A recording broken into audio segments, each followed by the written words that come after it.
Hello everybody, welcome. Just a bit of a preamble about candidate preparation. We do lots of work to do the tests, but we don't always consider the amount of preparation which is required beforehand. There's obviously a role for the instructor. This revolves around explanation, demonstration and evaluation, and that includes practice as well, both of practical flying and the questions which will be asked to the candidate. So there's a lot of good work there the instructor can do. Your examiner, again, you've got explanation of pre and post test explanation, evaluation, and here a mock test is probably a very, very good idea. It gives everybody an opportunity to smooth out some of those little wrinkles that could lead to a failure. So again, examiner has a big role. The candidate, not forgetting them, of course, they need the awareness of test requirements. You need the awareness of test standards, awareness and knowledge of safety, and that includes the CAA regulations as well, and the mandatory requirements. All we can say really is practice, practice, practice, and then even more practice. Simulators can help when the weather's not clever, but you know, it just keeps your hand in, so helps you stay sharp. Don't forget, of course, ladies and gents, that help and guidance is always available. If you can't find it locally, you've got your club officials as well, you've got official publications, area chief examiners, coordinators, and of course, the members of the ASRC who are on here tonight. We're all more than willing to help, guide, and hopefully get you through a test at the end. That's really all I've got to say, and I'll hand back over straight away to Chris. Thank you. Thanks, Kevin. I think the first thing I need to do is just to apologise for the amount of shine coming off my bald head on the camera tonight. So the first thing with the A and the B certificate, obviously we did the A certificate, I think the other week, didn't we? So the first thing is for the B test, they have to have passed the A cert before they can do the B cert.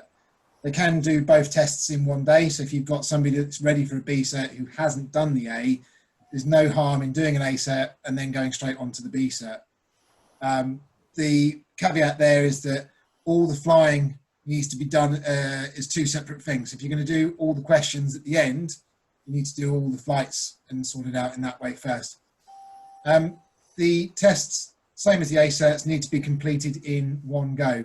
So it's not a case of have a go at the hovering exercises in the morning, come back in the afternoon to do the rest of it, or have a couple of goes at the circuit bits and then do the other bits of the circuit in the afternoon. It's a case of flying it through from start to finish as a single test, with the exercises being done in the order that they're specified. But the key thing is it's not a schedule, it's not a display. So although the test has to be done in the right order, it doesn't mean it has to be memorized as a routine and flown without any feedback from anybody. So it's quite possible to have a spotter or a helper come and sit behind you and call out the maneuvers. You could have the examiner, you could ask the examiner to do that. And that way you've got someone to say, right, next exercise is the 4-point pirouette. And after that, you go into the 20-second nose in hover and so on. So you can get somebody to help you out with that. If you do have somebody who is unsuccessful and fails the test, they can have a second test in the same day.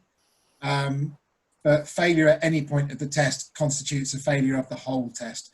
So if, for example, they screw up a little really badly on the 4-point pirouette and you decide that there's no point carrying on, that's the whole test failed. So that they can have a second attempt later in the day. My advice for that is if somebody is a little bit sketchy on the first go, it's maybe worth giving them a couple of hours and saying to them, go and have a couple of practice flights and then come back and try again. Two reasons for that. One is A, they get a bit more practice before coming back, plus you can give them feedback on what they did wrong. Because for some people, it might not be that they can't do it, it might just be that they're not doing it how it's supposed to be done. So going away and having a practice means they come back in the afternoon and nail it. Also, it gives them a chance to shake off the nerves from the first attempt in the morning and actually get back to it in the afternoon. Next slide, please, Andy.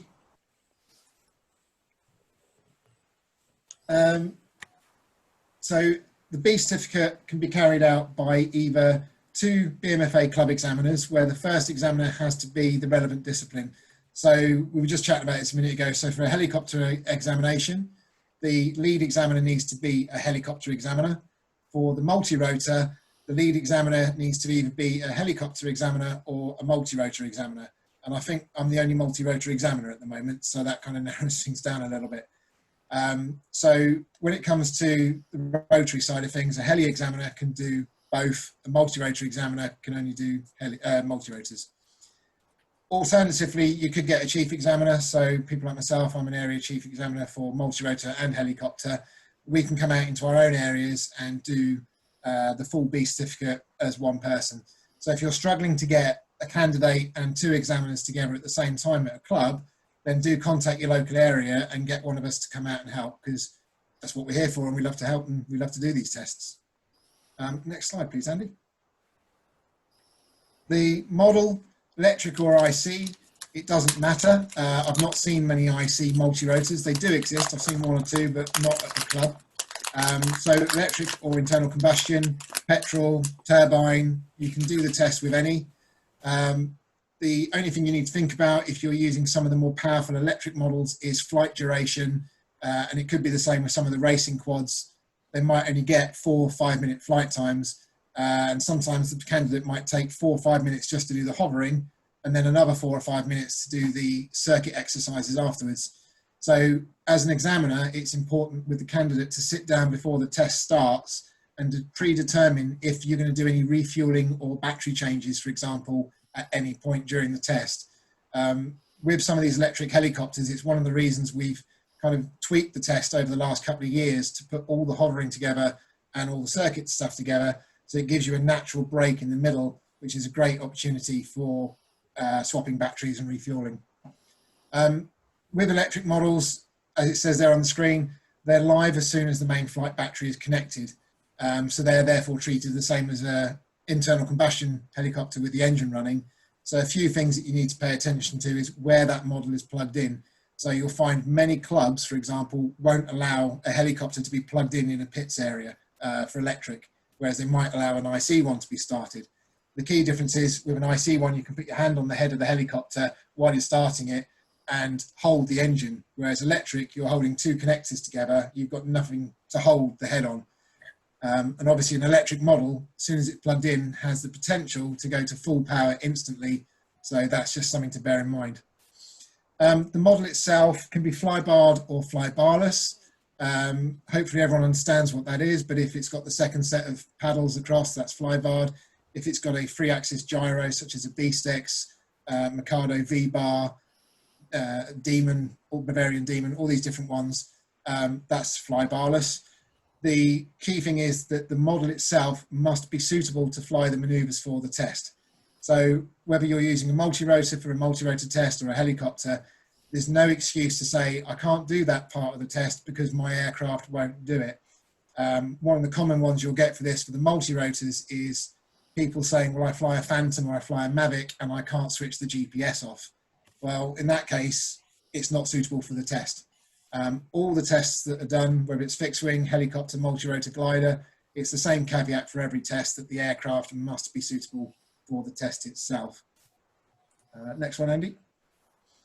During the test, height, speed and positioning, all the maneuvers have set designed heights for them that the exercise should be flown at. So for example, with the A certificate, which we'll come on to in a minute, nearly the entire test is pretty much flown at 10 feet, so just above head height. And in terms of deviation, with the wind, you will get the helicopter trying to raise if the wind picks up, drop if the wind drops. So you need to allow a certain amount of flexibility and not be too rigid. Obviously, if it's going up and down like it's been fired off a trampoline, then there's a big difference to a slight deviation and bouncing off the floor to 20 feet in the air. Ground markers are placed out on the runway. I don't know if we've got that in the slide in a minute, but essentially you put out a section of cones to highlight where the hovering exercises will be done, whereas the circuit exercises, again, that comes back to the examiner chatting to the student at the beginning and ascertaining what sort of dimensions you want, roughly what size you're expecting. And again, limitations on sites, you might have a tree or an obstacle that causes an issue. So again, that's down to the examiner talking to the candidate at the beginning and working out where you're going to fly. And as it says at the bottom there, the last thing is some of the exercises require slightly different speeds.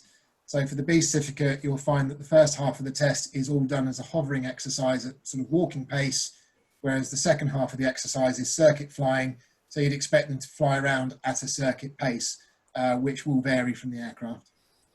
So here's your ground marker positions. The test is set out the same as the A certificate in terms of you do a T-shaped hover and 2 end cones at the end. In terms of the orientation with the wind, obviously fixed wing, we take off and land into wind. With a multi-rotor or a helicopter, is it as important? So that's something we can discuss, I think, at the end there. With the blade of a helicopter, it's spinning at 200 miles an hour, so it's always pretty much going into wind. But certain helicopters, tail authority, for example, do you want to have the helicopter side onto the wind the whole time, tail into the wind the whole time? So again, depending on the site you're on and what you discussed at the beginning, there is an option to maneuver the site to the direction that's suitable. So for example, at Buckminster, you've got 2 runway options. You could go to the other runway if it was more favourable for the wind conditions. In terms of the additional markers for the bow tie, I'm just going to see if I can do, where do I go for the screen marking, Andy? Can you remind me? Hang on, Chris, You should be able to click on annotate. they would be here. Just trying to remember where it is. There you go. I done it, Chris. I don't know if everybody can see that. Brilliant. They would be Yeah, roughly so there. on there, at the bottom there, the bottom one, the lowest one, is the pilot's position. The key thing to note there is the takeoff and landing point is a minimum of 5 meters in front. And we say a minimum because you might want, some pilots like to stand a little bit further back. I myself, I normally fly about 10 meters back from my helicopter. The club rules might override that as well. For example, a club I used to belong to said that the helicopter could not be hovered within 5 meters of the flight line. The pilot box was 4 meters behind the flight line. So that club rule alone makes that minimum 9 meters. The center marker is then 5 meters further forwards from the takeoff and landing point. Then you get 2 markers either side at 5 meters and 2 slightly back, which Duncan's highlighted there with the purple circles, which are for the bow tie, which we'll come on to in a minute. And then the 2 at the far ends are for the bow tie, sorry, the top hat exercise. You would normally use them for the A cert, lazy 8s, but for the B cert, we use them for the top hat. Next one. So first things first is to do pre-flight checks as normal. So it's a 7-point check, making sure that your aircraft is ready to fly. You'll find that a lot of people have a different sort of way of checking their aircraft, and you may also find some variances.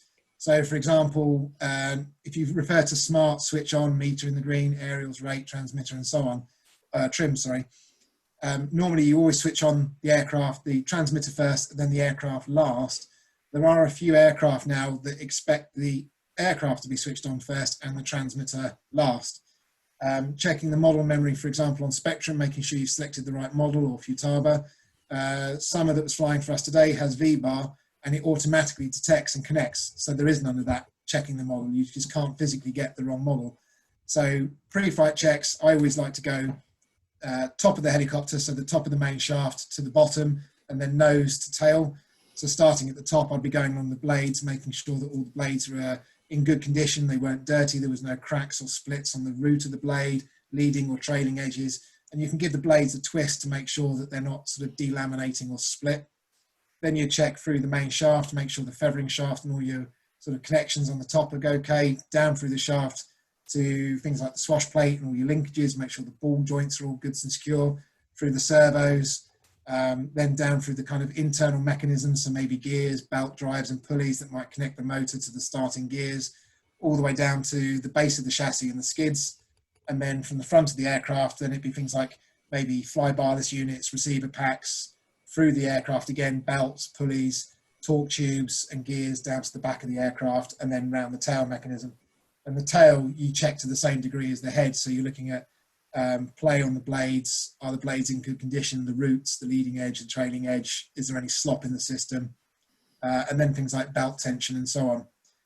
All this while, you should get your candidate to be talking you through what they're doing and why they're doing it. One of the things, I don't know if you want to chip in, Duncan, on this, but one of the things I quite often see with people that fly helicopters is disgustingly dirty blades covered in dead flies, bugs, Yep. Yeah. And if they're really cocky flyers, you might find they've been inverted cutting grass, and you know the whole blade is absolutely filthy. But it's important to make sure that they are checking stuff. Yeah, and I think one of the important things is, okay, there are the various, there's a 7-point check that you're supposed to go through. It doesn't really matter which order, and if the candidate's got a system, one of the things we always say to them is just do what you do normally. Don't try and do anything special for the test, because hopefully what you do normally covers all the good things anyway. So yeah, and you're just going to be sort of watching through, making sure they've got everything, and you're sort of checking it off really. When you first arrive to site, there's obviously the pre-flying session checks. So what I always say to the candidate when I start a test is, first off, just imagine you've just arrived to the field and tell me what you've done since you've got here. Because quite often you turn up, the candidate's already set out all their aircraft and everything's ready to go. So I'd be looking for them to explain that when they arrived at the site, they got the aircraft out of their vehicle, they checked it over mechanically to make sure there was no transit damage. And then you might get them to talk you through doing their range check and fail-safe check. The fail-safe on a helicopter is sometimes a little bit of a tricky one because you can't restrain a helicopter the same as you can, say, a fixed wing. And it's the same for a multi-rotor. If you think about a small racing quad with 4 propellers on the top, you are holding a blender. Who's brave enough to hold the bottom of that and then switch the transmitter off and see if those motors actually stop? Especially with a gyro, that any movement of your hand is going to make certain propellers speed up, accelerate, and so on. So the easiest way to do a fail-safe check is blades off or propellers off on a multi-rotor. There are some other options you can do if you can get access to the motor and it's got a pinion. So most of my line helicopters, for example, I can put a Allen key down the top on a hex roll, loosen the 2 screws and actually move the motor away from the main pinion. That way, when I switch it on, it's going to power up the motor, but it's not going to interfere with the blades or turn the blades. And when I do my fail-safe, I can see that the motor switches off. On IC helicopters, you'll be using a receiver pack. You don't need to start the engine. When you do the fail-safe check, you can just sit to watch that the throttle servo goes down to idle, and we'd be trying to cut the engine off. So again, it comes down to the model. So you're going to be looking for the candidate to explain how they would fail-safe and range check their aircraft and how they would do it safely. So for example, with Summer today, where we were doing some filming, she actually disconnected 2 of her motor wires so that there was no way for her motor to power up, while doing her checks. In the members handbook there, obviously there are different sections for multi-rotors, helicopters and the other disciplines. So you can also refer the candidate or yourself if you want to learn before testing someone what those pre-checks are. Main ones on a multi-rotor compared to a helicopter, although it's important on both, is wiring, making sure that the wires are all secure. Because on a multi-rotor you tend to have a lot of speed controller cables and wires going down to the 4 arms, and you want to make sure they're all clear of the propellers.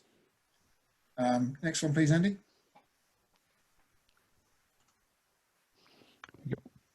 So during the test, the pilot has to stand in the pilot's area. So again, coming back to what we said at the beginning and discussing with the candidate where they want to fly from, because once they've chosen their position and they've started their flight, that's where they stand for the entirety of the test.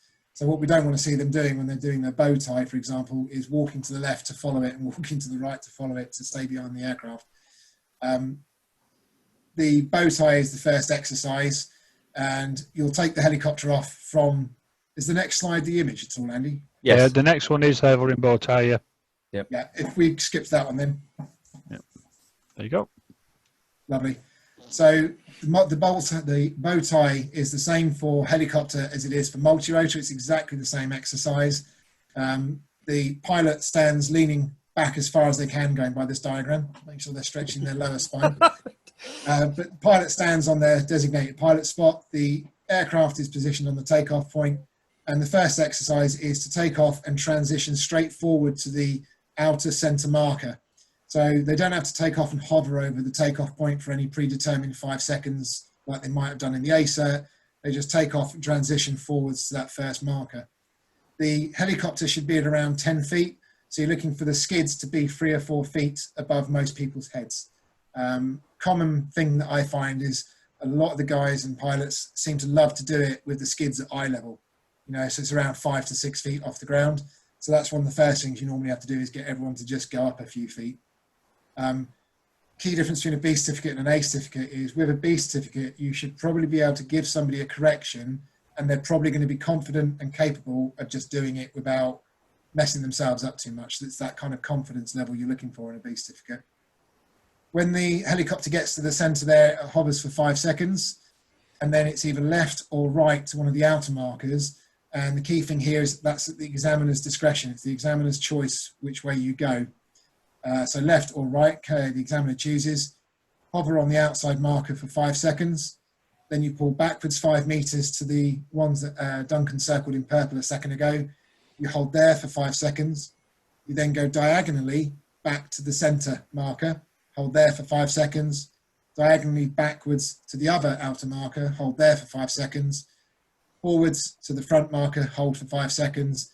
Back to the center marker and hold for 5 seconds. Now, with the changes we've done, we used to do a landing. We don't do the landing anymore. We actually stay in a hover over that center marker because that then puts us in position for the next exercise. I think we can skip down a slide there, Andy. There you go. We got a question from Ian Nelson. Have we? Oh, he's not. Yes, so we have. Okay, should we, is it a relevant one? We don't know. He's not typed it into the chat box. He'll have to unmute himself as well. I've tried to unmute him. Thank you. There you go, Ian. Yeah, Chris, when you do the bow tie, okay, Yeah. when you get to position number 4, are you doing a 45-degree side slip to the centre, or is the candidate turning the nose to go to the centre? You with me? Can you go back a slide, Andy, just so we can show on the screen? I can. It's 45 degrees, Ian. The model has to be pointing forwards at all times. Right. Yeah, that's fine. That's all I want to know. And then, of course, when you do position number 5, it's coming back at 45 degrees. Yeah. Correct. So yes. number four would be forwards at 45 degrees. Number 5 would be backwards at 45 degrees. Obviously, if you've told the candidate to go right at the first, then number 5 and 4 would reverse sides. So the bow tie could be done clockwise or anti-clockwise, and that's the examiner's choice. Obviously, you discuss it with the candidate beforehand, so it's not as a surprise during the manoeuvre, but it should be it's the examiner's discretion. They're going to turn the aircraft and point to the next direction, but that's fine now. Yeah. No, it stays straight like that. If you can see my hand, it doesn't turn at any point. Yeah. So if you've got a heading hold gyro on a helicopter, there shouldn't be any yaw input. Thank you.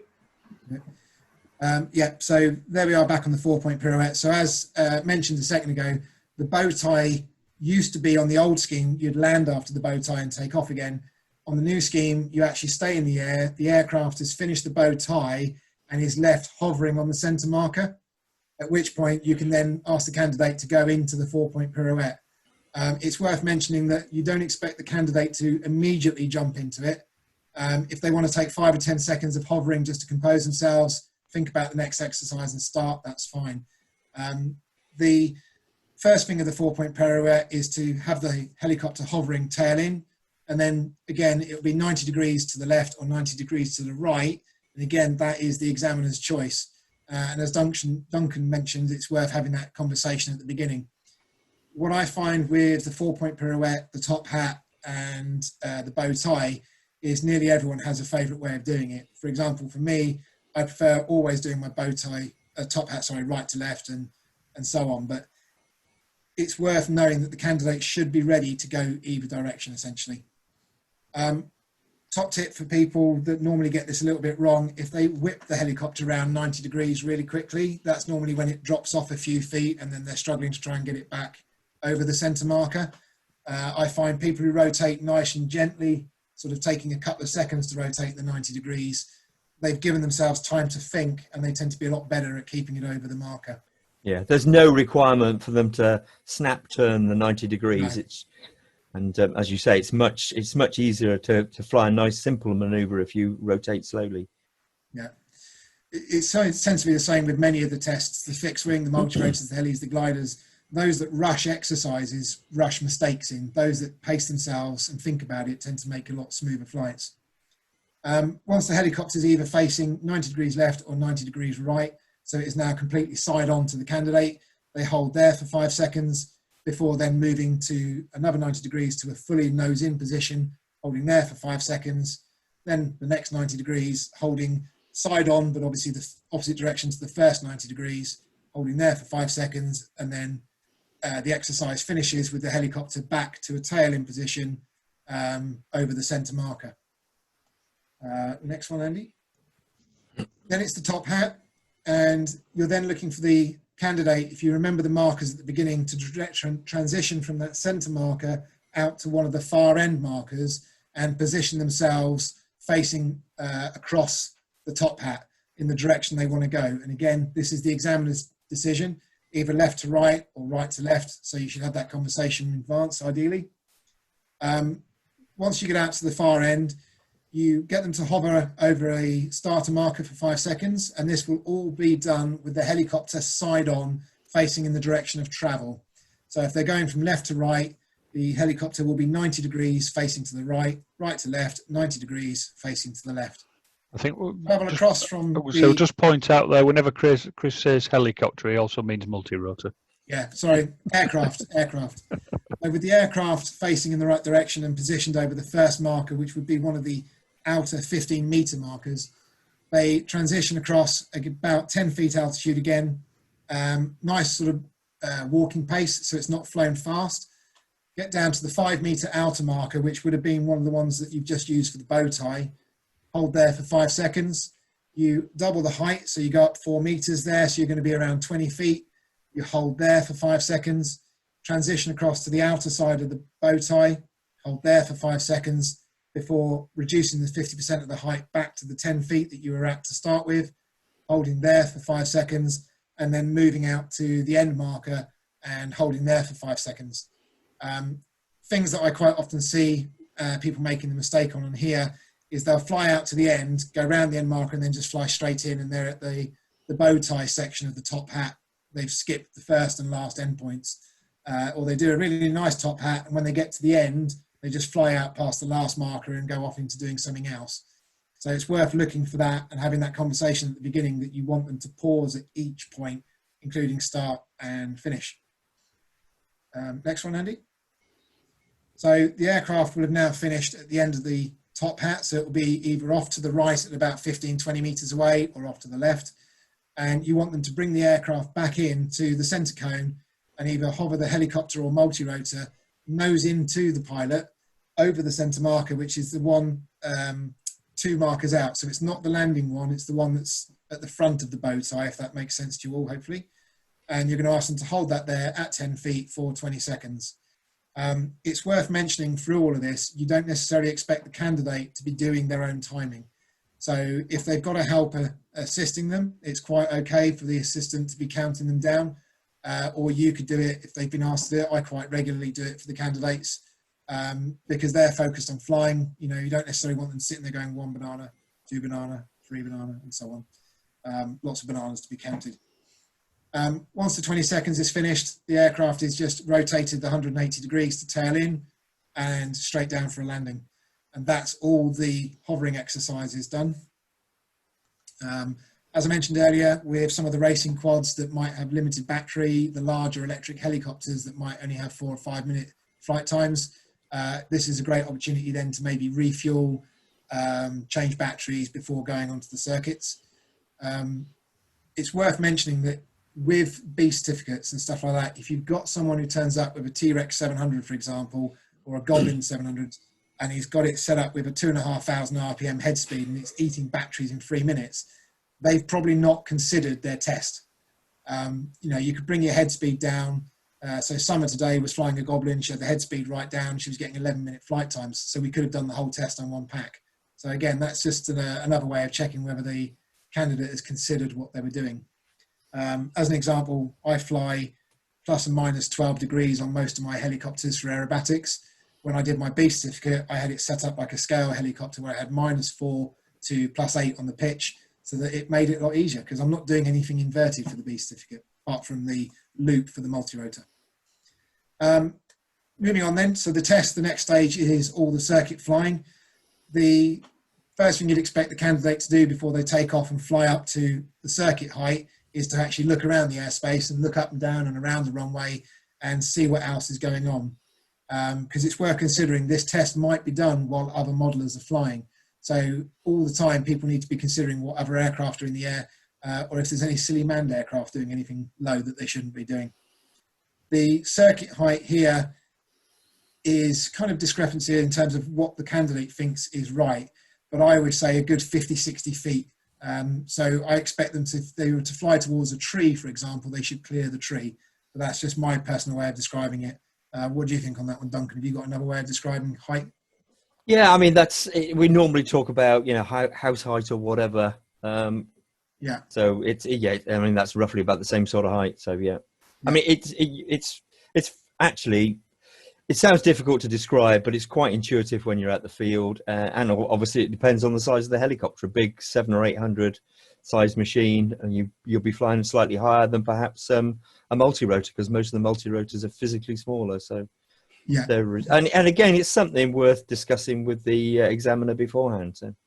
Absolutely. And there's nothing to say that they can't go up to 200 feet. It's not a maximum, obviously, as the 400 feet we're restricted to by the CAA, but there's nothing to say they couldn't go up high. One thing that is worth mentioning is the inner side of the circuit should be 20 meters away from the pilot's position. So where we started off at 5 meters for the first cone of the 4-point pirouette, the bow tie, and went out to 10 meters. Once they take off, we're looking for the candidate to take off and basically climb at a good sort of 45 degrees or more angle up to a safe height, while also moving out and away from the flight line slightly. Yeah, because what we don't want is a helicopter at 5 meters away from a flight line, virtually directly overhead. Once they're up there, they transition into forward flight.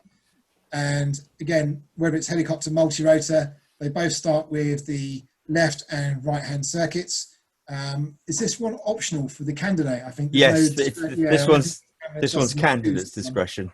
Yeah, so candidate can go clockwise or counterclockwise first. What it's worth mentioning is the exercise starts once the aircraft passes the front of the candidate and finishes once it passes the front of the candidate. So if the pilot has taken off and flown up into forward flight and gone off to the right, you might well find that it's probably worth them doing their right-hand circuit first, because they're going to be coming from the right, so therefore they can come past themselves, do their 4 points, and finish as they go past themselves. Then they can turn around and do the left-hand circuit. Each leg of the longest side of the rectangle must be a minimum of 50 meters. So what I tend to do, which is what I did today with Summer, is I explained that when you look at the cones that are laid out, the furthest cones are at 15 meters, which means you've got a 30-meter length. So you're looking to add just another 10 meters to either end of that coned area. So it's not a massive circuit really when you look at it. The initial turn for each circuit must obviously be away from the flight line, not towards. So again, if they've taken off and gone off to the right, and they're now coming from the right and passing off to the left, to do a clockwise circuit, it's going to be 4 90-degree right turns, finishing in front, turn round, and as it says there, at least 20 meters to 30 meters away when passing in front of yourself, go back down 4 90-degree lefts. Okay, Andy? Once they've finished the left-hand circuit or the right-hand circuit, whichever one they've just done last, you'll normally find that the helicopter is now off to one end of the runway or the other end, a good sort of maybe 30, 40 meters down from where they've just gone past themselves, at which point they can turn around and come in from that direction for the figure of 8. The figure of 8 is very much similar to fixed wing figure of 8, where the center is flying straight away from yourself. So when you're coming in, you're expecting them to turn away before they reach themselves. If they start their first turn in front of themselves, they've left it too late. So the first turn should be done as they come past, going straight out. So as the aircraft goes out in front of you and the candidate, you're expecting to see nothing but the tail rotor or the back motors of the multi-rotor. So whichever way is the circle. So if they've come in from the right, you'd be circling to the left. If they've come in from the left, the first circle would be to the right. Then finish the next circle and then transition straight out in the way that you came in. So again, if you've started from the left, you'll do a right-hand circle, left-hand circle, and finish by transitioning out to the right. Hopefully that makes sense to everyone. Yeah, I think the thing about this is the whether it's flown left to right or right to left is at the discretion of the examiner again. So it's a discussion with the candidate beforehand. Yeah. My personal preference is just to see what they've done with their rectangles and then see if they instinctively collect to pick it up. But yeah, start having that conversation at the beginning. In terms of the size of the figure of 8, it does depend again on the size of the model. So again, you might find a larger helicopter, it's more natural to do a bigger circle. Small racing quads might do fairly small circles. I don't believe there's a specific distance or specific size, sorry, for the figure of 8. No. We're just looking for 2 even circles, not a Virgin logo, if that makes sense. We get a small circle and a big circle, yeah? And you're looking for the transition point to be in front of the pilot, go around the first circle, and you'll be straight away in front of the pilot again, and then the next circle. So you're looking for the center point in the middle. Next one, Andy. Then it brings us on to the double stall turn for helicopters. We don't do a double stall turn for a multi-rotor, so we'll come on to the multi-rotor in a little while.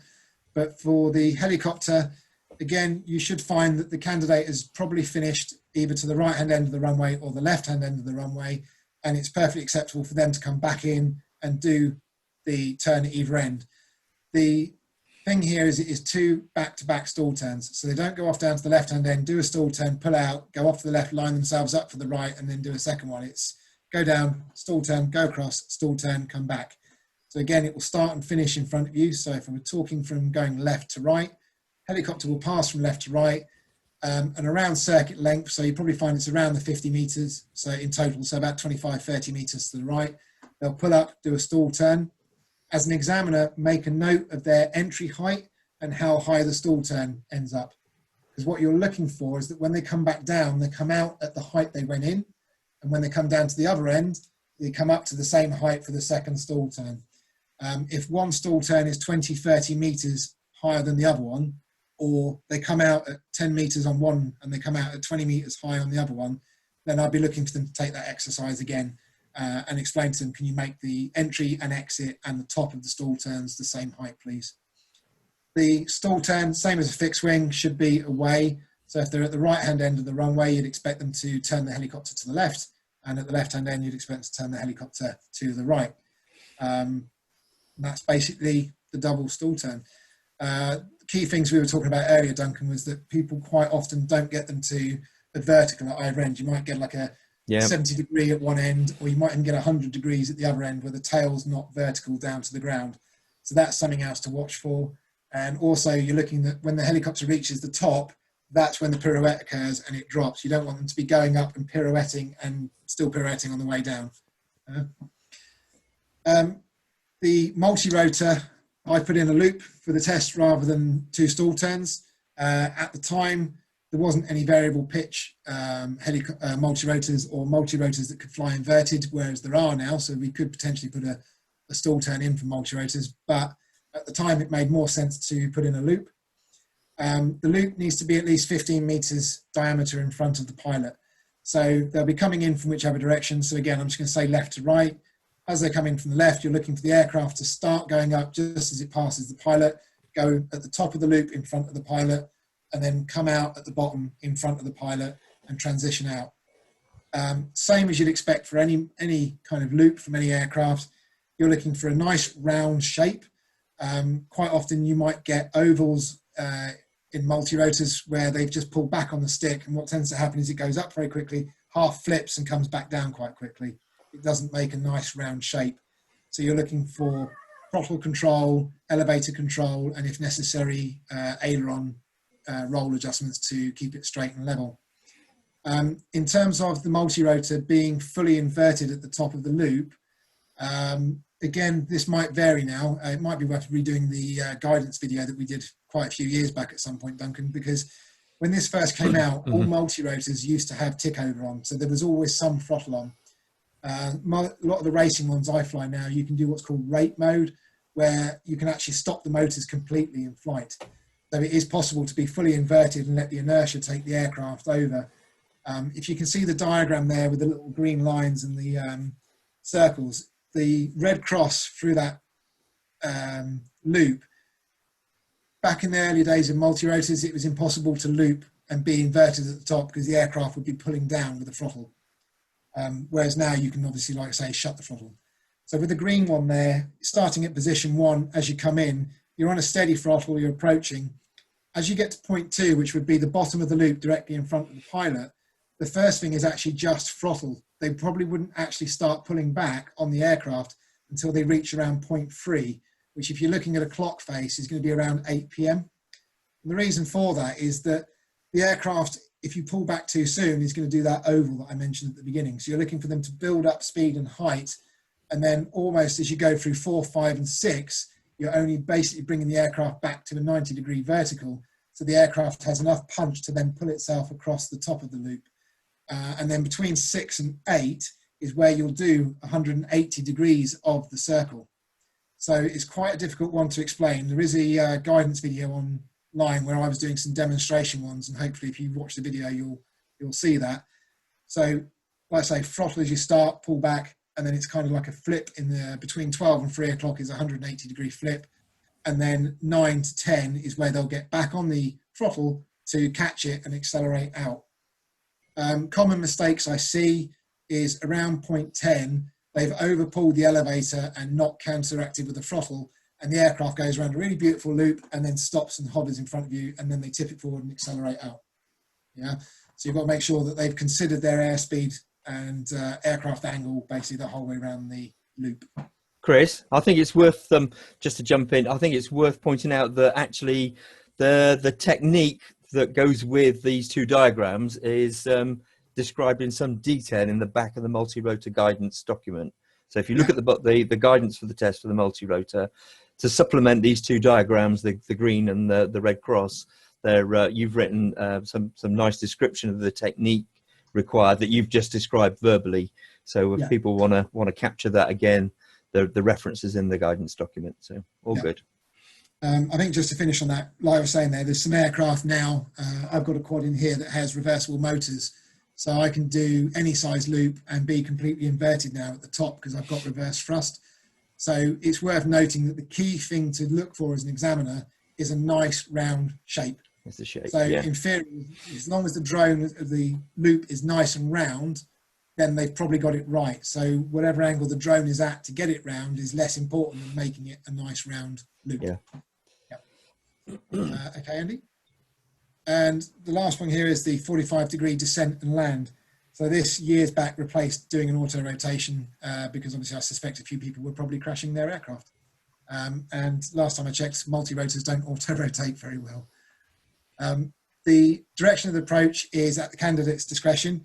And what you're looking for them to do is to essentially from circuit height, so coming back to their circuits they did there, which is the rectangles and the figure of 8, you're looking for them to go up to that height or above and line themselves up to come back down at 45 degrees and land in a 2-meter designated box, I think is what it specifies in the documents.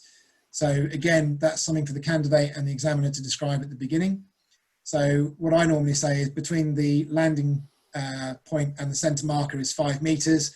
So I'm looking for them to land in the center between those two cones with a meter radius essentially of discrepancy around that.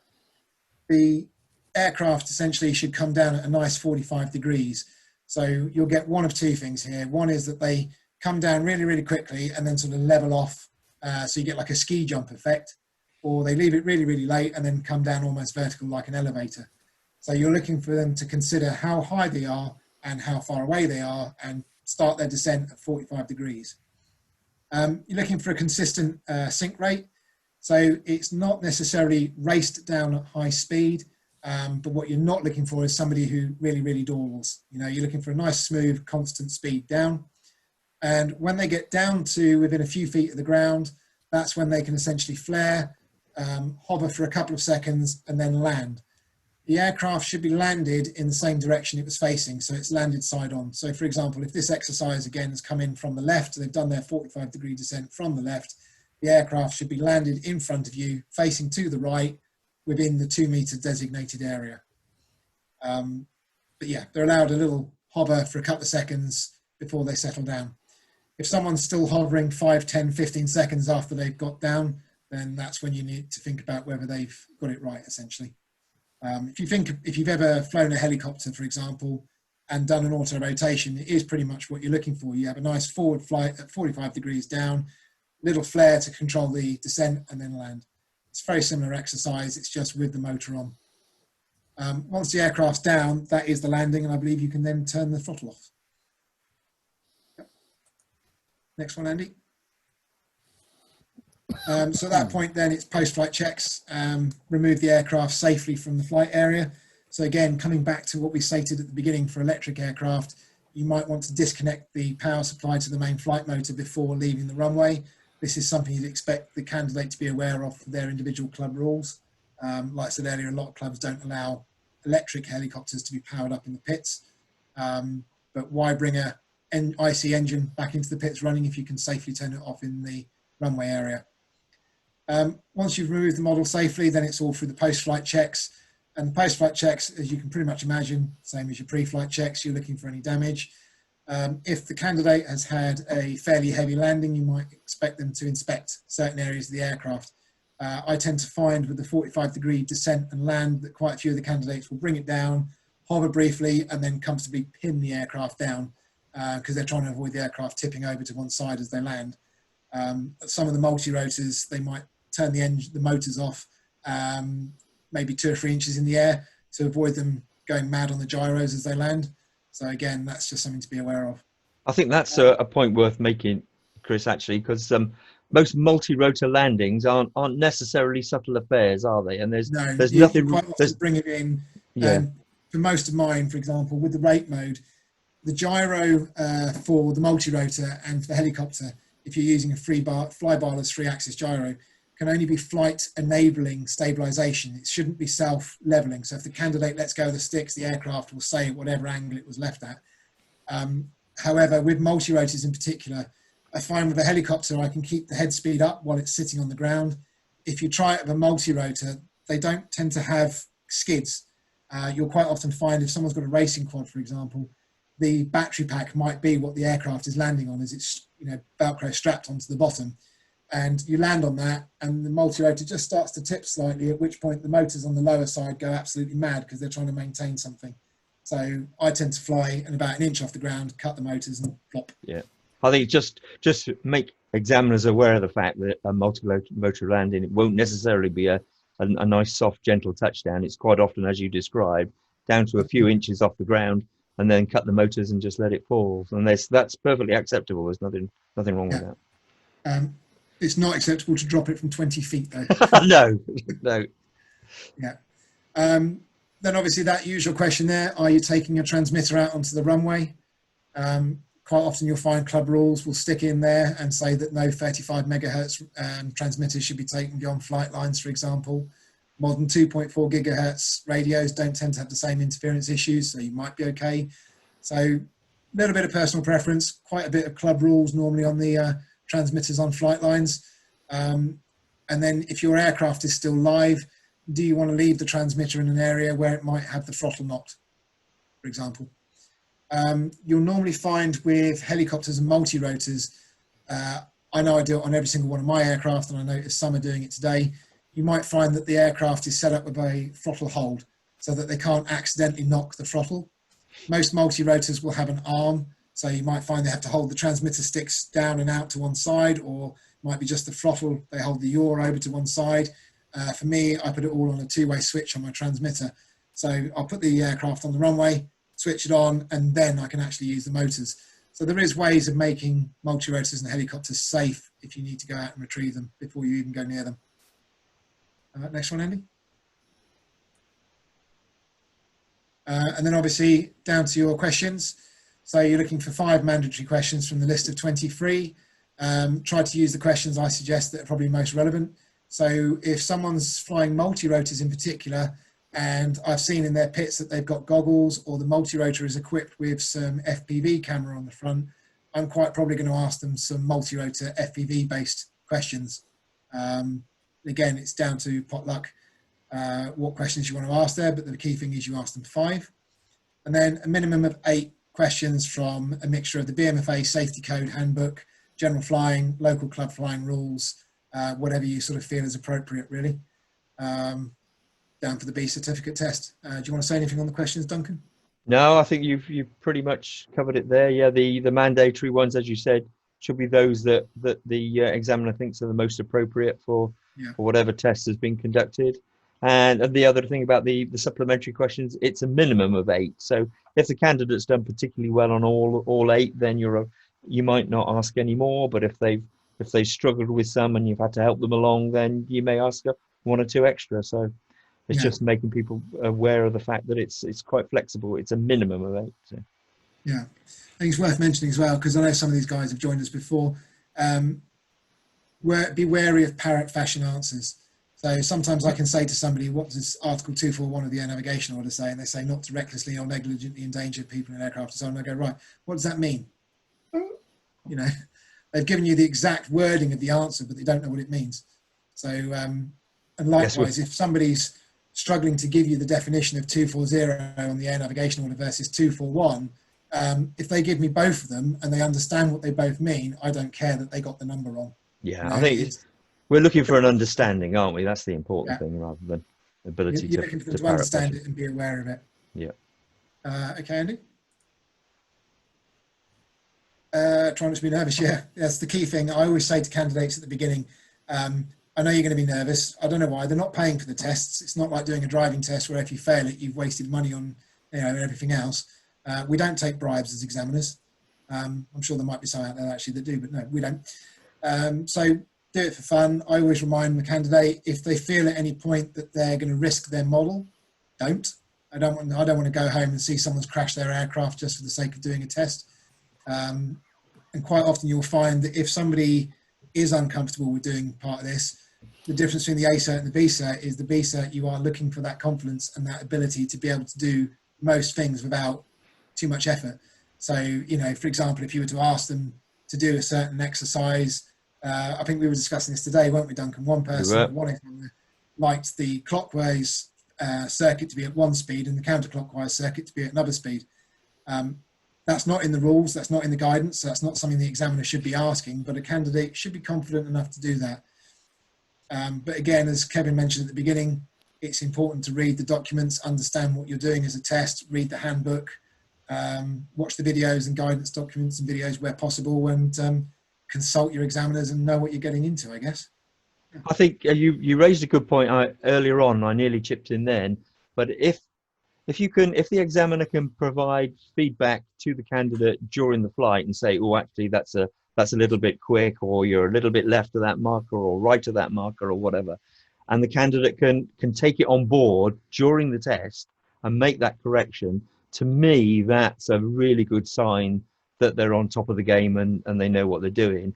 And a candidate, even after they've been given a little bit of guidance, that repeatedly makes the same mistake, you know, that's not a good sign. So I think that's a very powerful technique that an examiner can use. If he just says, oh, actually, could you do that? Could we go up a foot or two, or we need to be to the left of that marker or the right of that marker, and the candidate take it on board and apply the correction, that's a really good sign.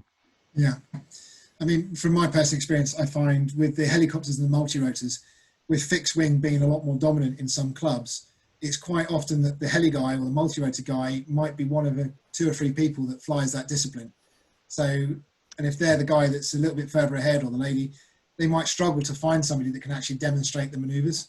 So you might well find that they're more than capable of doing what's written in the schedule, but because they've never seen it done or had it demonstrated, they're just doing it at maybe a little bit too fast or a little bit too low. And as Duncan says, you know, a quick correction, you say, okay, can we do that again, but a little bit higher is acceptable. If you're getting to the case of the 4th figure of 8 and they still haven't got that figure of 8 on the 4th go, then it's, you know, you're going to scrap the test at that point, probably.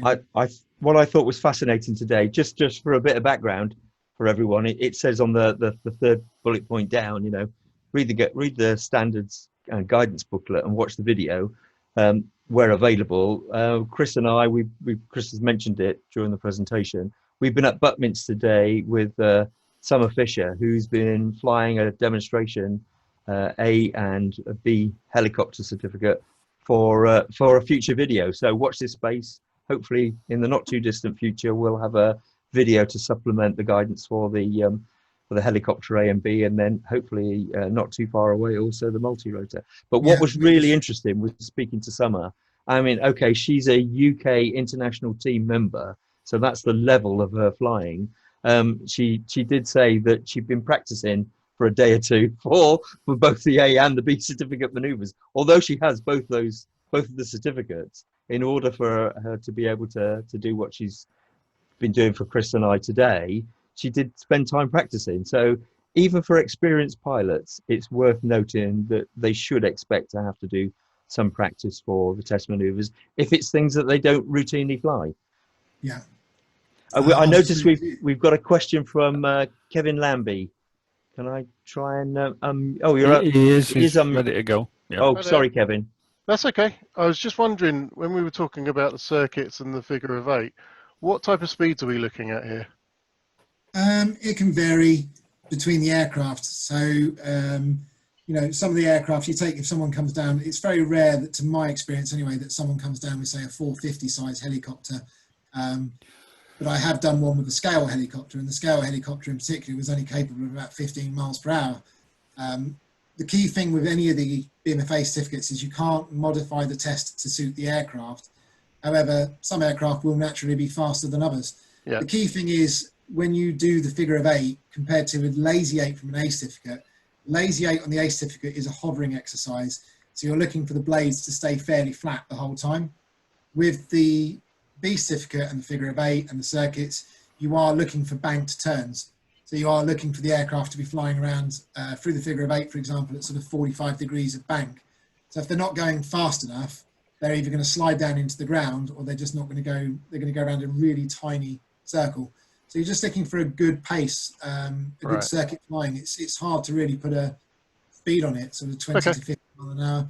I think the critical thing is they're not hovering maneuvers. Yeah.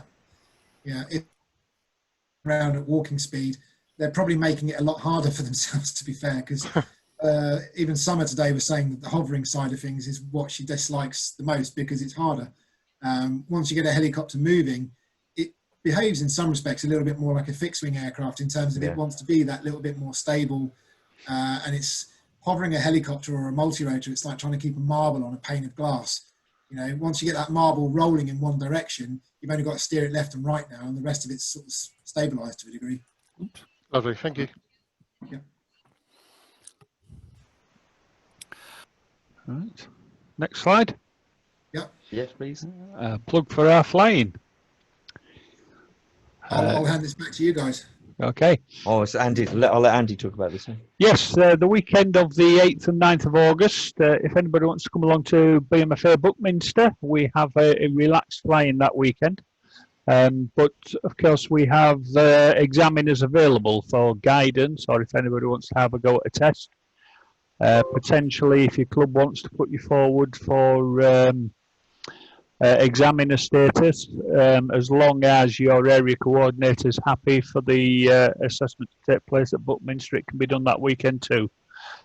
We've got camping available, unless any government guidance changes between now and then with relation to COVID-19.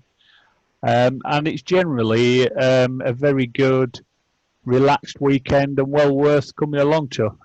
Whether it's fixed wing or rotorcraft, we've got the whole site, so there's plenty of space.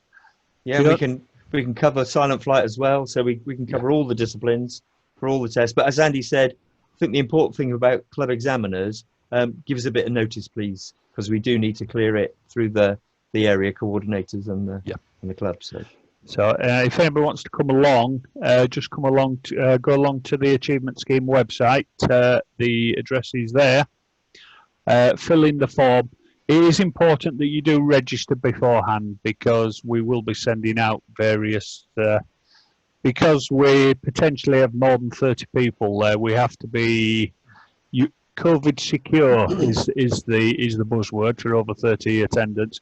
So it does mean I do need to email everybody a couple of days in advance with various common sense guidance. There's nothing too drastic, but it is important you register and don't just turn up for this one. Okay. We did a C certificate fixed wing last year, didn't we? We did, yeah, absolutely, yes. yeah. And a club examiner test. Yeah. Yeah, the feedback we've had, because we've had 3 or 4 of these now, is they're a very enjoyable weekend. I think we had a chap last year, didn't we, who turned up with the intention of working towards his B certificate. So he turned up on Friday. He got some guidance, did plenty of practicing over the weekend. On Sunday afternoon, he passed his B test. But I think when he was asked what he thought of the weekend, he said it was a lot more fun than he was expecting. Yes, yeah, I had that back from one of the Cub examiner candidates. I said, well, was it what you were expecting? He went, no, it was much more fun than I was expecting. So, yeah, the focus is very much on having a relaxed flying. So, and it's probably one of the first ones going ahead this year.